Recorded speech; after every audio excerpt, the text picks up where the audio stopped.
श्री सच्चे दरबार की जय हो। सतगुरुदेव भगवान की जय। सब भगतन की जय।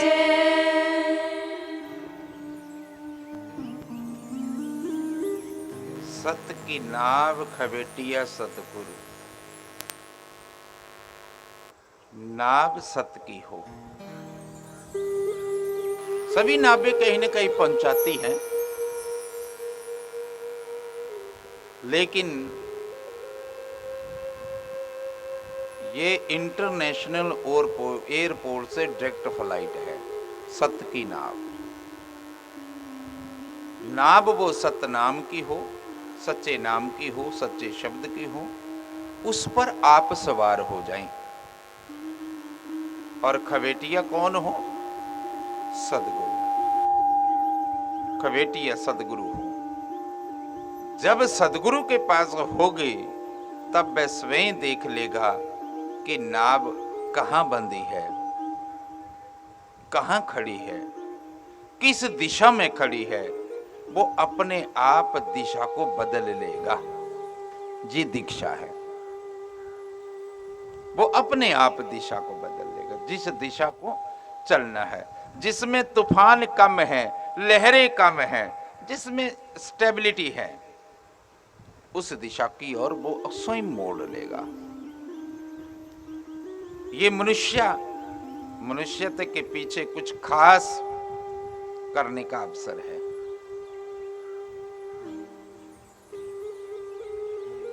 क्या खास हो सकता है?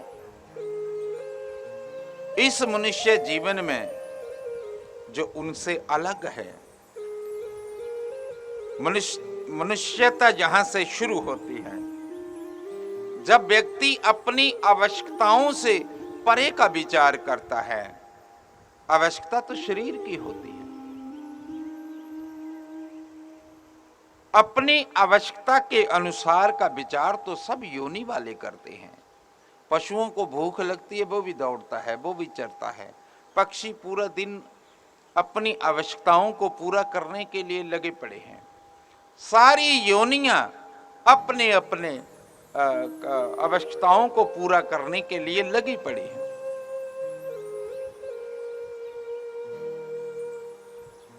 शांति की खोज हम सब ने बिखर कर की है। एक बार सिमट कर भी देख लें, एक बार अपने में भी देख लें। बाहर तो हमने कब की कई जन्मों से खोज की, बाहर में शांति की, परमात्मा की, आत्मा की। एक बार अपने में भी खोज लें। इस खोज को गोरखनाथ जी कहते हैं, सुनबे नरबे सुधि बुद्धि का विचार। हो तो तुम सम्राट, नरबे कहते सम्राट को, लेकिन भिखारियों की तरह उधर कभी इधर कभी वहां कभी यहां तुम भटक रहे हो। इतनी संपत्ति परमात्मा से तुमने प्राप्त की है, नाम की, शांति की। एक बार अपने में भी लौट कर देख लो, हर्ज क्या है? नहीं मिला तो फिर वैसे भटक लेना। एक बार तो लौट आओ, एक बार तो जान लो उस सत्य को। पशु खाना जानता है, मनुष्य शायद उसे कहते हैं जो खिलाना जानता है। बस इतनी सी बात है, मानवता में रहना ही धर्म है। Everything in your hand.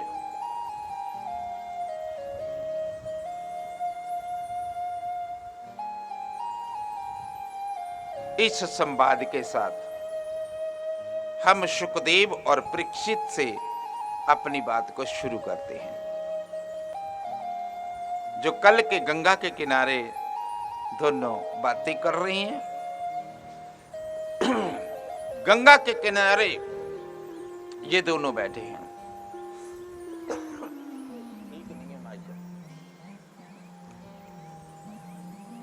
राजा प्रश्न पूछता है, राजा जिज्ञासा रखता है।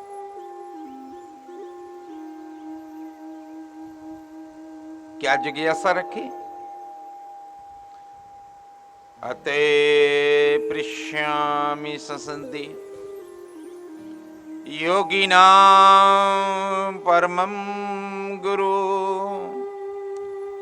पृष्ठस्य यत् कार्यः म्रियमाणस्य सर्वथा। ध्यान देने वाली बात है, बहुत ही थोड़ा गौर से ध्यान देकर सुने। प्रश्न, जिज्ञासा, ये किसी राजा की नहीं है, ये हम सबकी है। अतः पृष्यामि ससिन्धि योगिनां परमं गुरु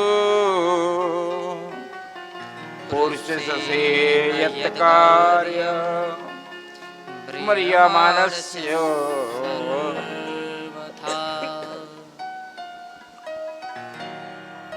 माइक को सेट करें।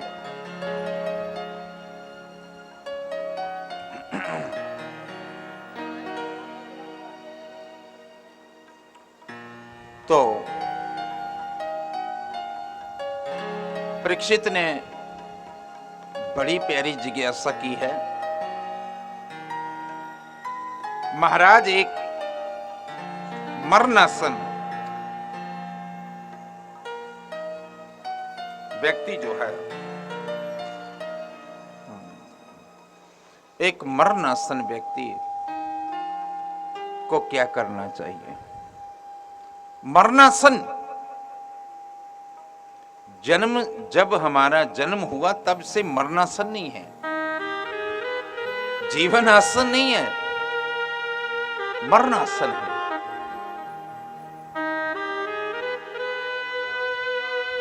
जब ये प्रश्न किया, सुखदेव जी बड़े प्रसन्न हुए। जिज्ञासा में अगर अपनी आवश्यकताओं से परे होकर नहीं होंगी तो हमने मनुष्यता का अवसर खो दिया। राजा, तूने जिस प्रकार की बात मुझसे पूछी मैं समझ गया। तूने ये नहीं पूछा कि मुझे क्या करना चाहिए।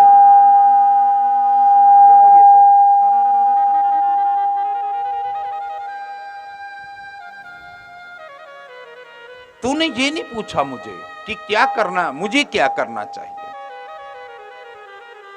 तूने ये पूछा कि एक आदमी जो मर रहा है उसे क्या करना चाहिए। सच्ची बात तो ये है कि तू नहीं मर रहा। वाह, अगर तुझे ये श्राप मिला है तो इसका अर्थ है कि 7 दिन से पहले तू मर ही नहीं सकता। अब ये कमिटमेंट किसी और के जीवन में नहीं होती। सुखदेव कहते कि ये कमिटमेंट मेरे पास भी नहीं है। मैं शंका कर सकता हूं कि तुझे 7 दिन तक सुनाऊं या नहीं भी सुना सकता हूं, लेकिन ये बात पक्की है कि पूरी दुनिया में कोई व्यक्ति भी ना बचे, फिर भी तू बचेगा। तू बचेगा, चाहे प्रलय ही क्यों ना आ जाए, तू बचेगा, ये बात पक्की है। अब ये तेरे ऊपर निर्भर करता है कि इसे तू श्राप मानना चाहता है या इसको तू वरदान के रूप में लेना चाहता है। ये आपके हाथ में है, रोना और हंसना, पकड़ना और छोड़ना, बंधन और मुक्त, ये आपके हाथ में है। राजन, तेरे विचार से मैं बड़ा खुश हुआ। शायद तू ये पूछता कि मुझे क्या करना चाहिए तो मैं तुझे भागवत नहीं सुनाता, मैं तुझे और कुछ बता देता, कोई उपाय बता देता। तेरे आज इस प्रश्न से उत्तर से हजारों हजार साल तक दुनिया में उत्तर मिलता रहेगा। जो तैने पूछा अपने से ऊपर उठकर जो प्रश्न हुए हैं उन्होंने ही शास्त्रों का निर्माण किया है। राजन, तेरे प्रश्न ने जगत का उद्धार कर दिया। तूने कौन सा प्रश्न पूछा? आत्म प्राण उद्धार ही ऐसा धर्म नहीं और कोटि अश्वमेध यज्ञ सकल समाना भाव। तैने जगत कल्याण का प्रश्न पूछा, तैने जगत को निहाल कर दिया। जीव उद्धारक प्रश्न को पूछकर, समष्टिगत को पूछकर मैं खुश हुआ। बैठ राजा, मैं तुझे सुनाता हूं भागवत। बैठ, पर तेरे माध्यम से पूरी दुनिया को सुनाता हूं। भागीरथी गंगा लाया था अपने, केवल अपने पूर्वजों के लिए, पर अपने पुरखों से लेकर आज तक हम सब के पुरखों तक वो उस गंगा को ले आया। इसलिए वे पूज्य हो गया। कथा का कोई जीवात्मा माध्यम बनता है। कथा के लिए कोई जीवात्मा को कोई सदगुरु चुन लेता है, लेकिन होती वो सब के लिए है। कोई जीव माध्यम बनता है, लेकिन होती सब के लिए है, जगत कल्याण के लिए होती है। हमारे सामने दो लोग बैठे होते हैं, या तो परीक्षक या परीक्षार्थी, पर ये परीक्षित है। परीक्षित कथा अमरता के लिए सुन रहा है क्या, कि मैं अमर हो जाऊं? क्या इसलिए सुन रहा है? अमृत के लिए सुनता तो इतने दिन के लिए काहे बैठता गंगा के तट पर? क्योंकि जब कथा भी शुरू भी नहीं हुई थी, होने वाली थी, सुधा कुंभम गृहीत्वेव देवास्तत्र समागमन। देवता अमृत का कुंभ लेके आगे थे। ले राजा, स्वर्ग में से, जो समुद्र में से अमृत निकला था, तब देवताओं को पिलाया था। जो बच गया वो स्वर्ग लोक में धरा का धरा पड़ा। कथा जब शुरू होने लगी तो देवता अमृत लेके आ गए। परीक्षित पी लेता और देवताओं की तरह अमर हो जाता? नहीं, परीक्षित कथा अमृतत्व के लिए नहीं सुन रहा है।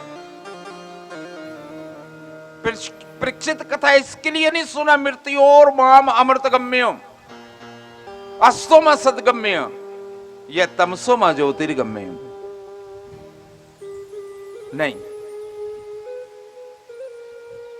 परीक्षित कथा क्यों सुन रहा है? कोई कहे मृत्यु का भय है? नहीं, दुर्घटना मृत्यु नहीं है। दुर्घटना तो जन्म है, मृत्यु तो पूर्ण है। कबीर कहता कि जिस मरने से जग डरे मेरे मन आनंद, मरने ते ही पाइए पूर्ण परमानंद। गोरख कहता अपने शिष्यों को, मरो है जोगी मरो, मरण है मीठा, तिस मरनी मरो जिस मरनी गौरश मरी दीठा। जब गुरु मिला तो गुरु ने मन को मार दिया, मन को मार दिया, मन को सेतु बना दिया, मारकर फ्लैट कर दिया कि इसके ऊपर से निकल तू, इसके ऊपर से निकल। मारना मन को पड़ता है, जिसको कहते जीते जी मरिए पौजल तरिए। मन ही तो है बंधन और मोक्ष का कारण, इसलिए मन को ही तो मारना है। थोड़ा मन दर्पण कहलाए, मन को साफ करना, निर्मल करना। निर्मल मन जन सो मोहे पावा। मोह कपट छल छिद्र न भावा। बोलिए सच्चे दरबार की वो ही जय। मुझे पा सकता है। ये कथाएं मन को निर्मल करने के लिए है, मन के दर्पण को साफ। दर्पण परिमार्जनम, दर्पण परिमार्जनम। तोरा मन दर्पण कहलाए, तोरा मन दर्पण कहलाए, तोरा मन दर्पण कहलाए, तोरा मन दर्पण कहलाए। भले बुरे सारे कर्मों को, भले बुरे सारे कर्मों को देखे और दिखाए, तोरा मन दर्पण कहलाए, कहलाए, तोरा मन दर्पण कहलाए, तोरा मन दर्पण कहलाए। जय हो।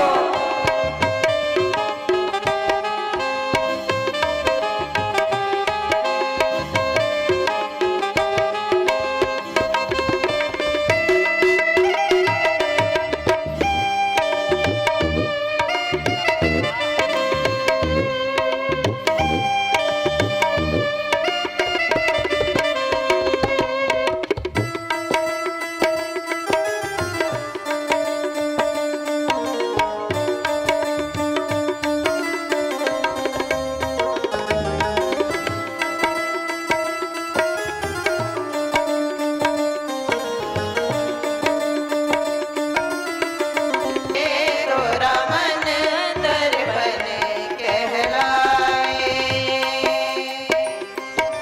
जय हो।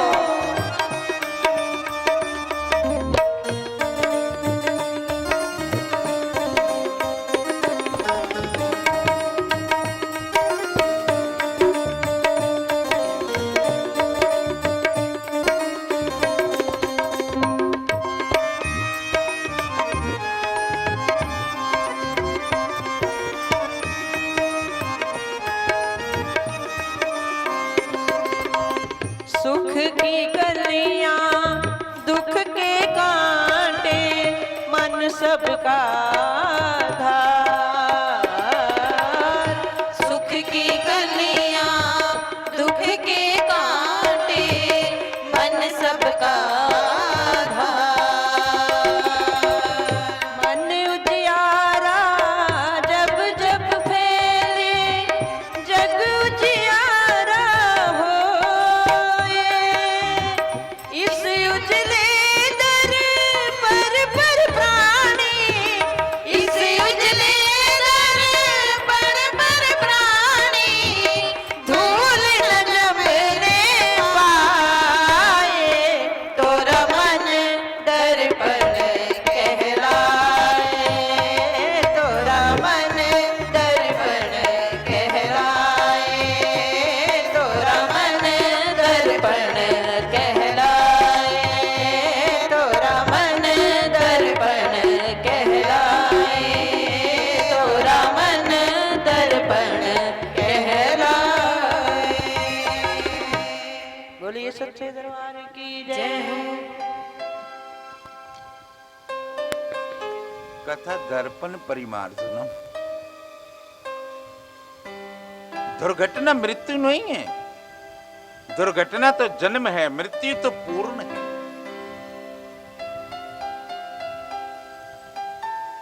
मुक्त तो जन्म से होना पड़ता है, जिसकी फिर कोई मृत्यु नहीं।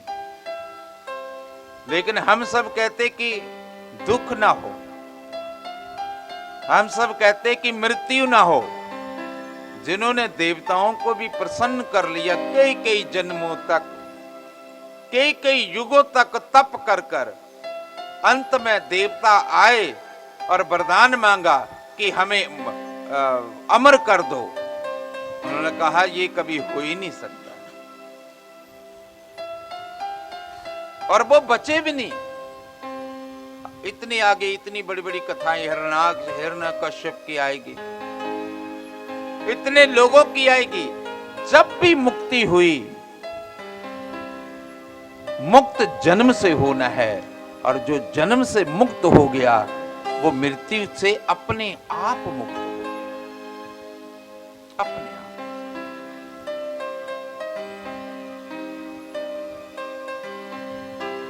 ये बुनियादी चिंता होनी चाहिए हम सबकी। एक बार तुम उस बुनियादी चिंता का सुराग पालोगे तो तुम धार्मिक हो जाओगे। तो धार्मिक होगे तुम जब तुम इसका उपाय खोज लोगे, उपाय खोज लोगे। क्योंकि फिर मृत्यु होगी नहीं, ना जन्म होगा ना मृत्यु होगा। और मानव का जन्म जो है, मानव का जीवन जो है, ये आदि भी है और अंतिम भी है। ध्यान देना बात के।